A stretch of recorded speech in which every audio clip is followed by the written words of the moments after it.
Okay, I always tell you that you have so many reasons to keep up with us on Trust Media Uganda and Waswa Emma YouTube channel. My name is Waswa Emmanuel.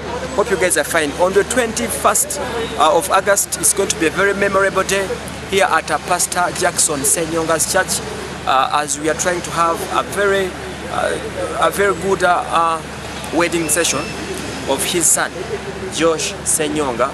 At this moment, we've been having Josh Senyonga trying to wed up and tying vows with his fiancée, long-time fiancée, after 4 years in a very good relationship.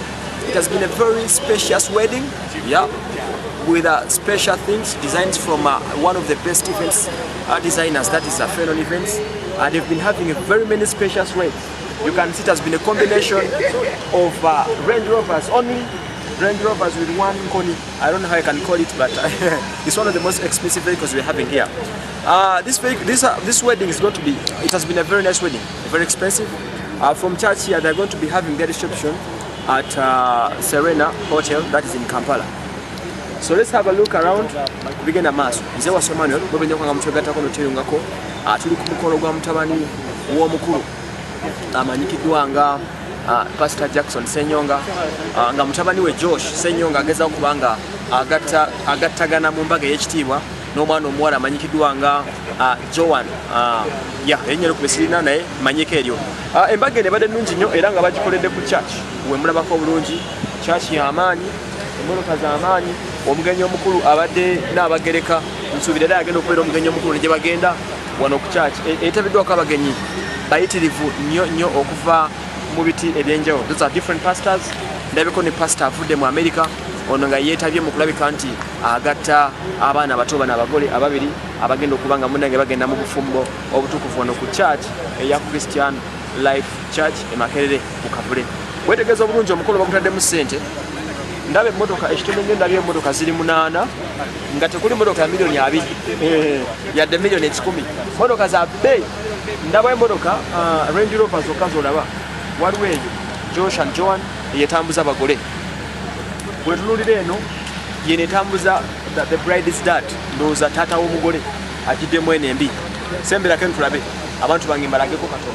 Waliwo eno Range Rover ebaddemu the bride's mom eyetambuliddemu maama w'omugole, laba ssente eziri wano. Waliwo eri Range Rover tekuliko mayika yadde tulimo, njogera ku motoka. Waliwo eri Josh and Joan. Then tusomberako maaso Range Rover endala eyereese groom's parents, that is Senyonga ne mukyala Eve, batambuliddemu eri. Olengera ssente zenjogerako. Waliwo eyo neeri banafa Harold executive rates ndoza balese emmotoka zino era oziraba no zira emmotoka za bbeeyi.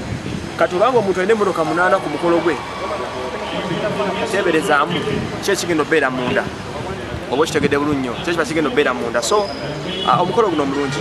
Nyongera okwebaza, waliwo endala eriwa, waliwo endala eri nange kiri wano naye nga niyehogera byembuza ebirala. Omugenyi omukulu mbagambye eza n'abagereka zo ziri wali side zeri muzipakinze. Omukolo munda, my god, tiko abadde first class. Banafa ba Fenon Events bamaanyi nnyo mu kutegeka emikolo gye bategekamu. So omukolo gwa bbeeyi gwa nsimbi.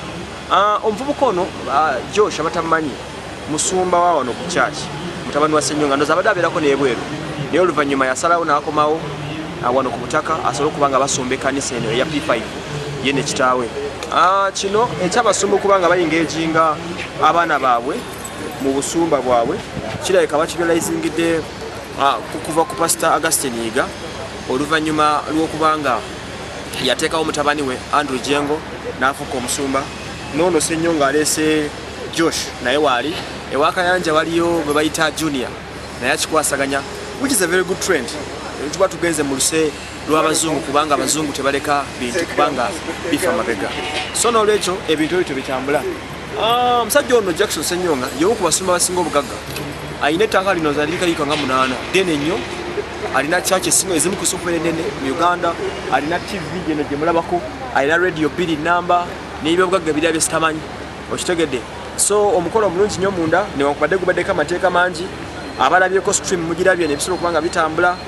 Nje batereddeyo ku Waswa Emma mugirabyeko nga bagatta ebirayiro omusumba okuva mu America yabakozeeko ensonga n'esobola okubanga zitambula bulungi nnyo naffe omukolo tugubaddeko in a very simple way esobodde kubanga tubeerayo nnyo kiwanvu naye kyetuba tusako kyekyo mwenna ababadde naffe mwenna tugubira Trust Media Uganda bwe tuva tugenda kukolekera ndowooza eri ku mukolo gye gunabeera but tunabirabye ebyo kale kansi ebisooka nomubirabyeko ne mutegeera how worth this wedding has been.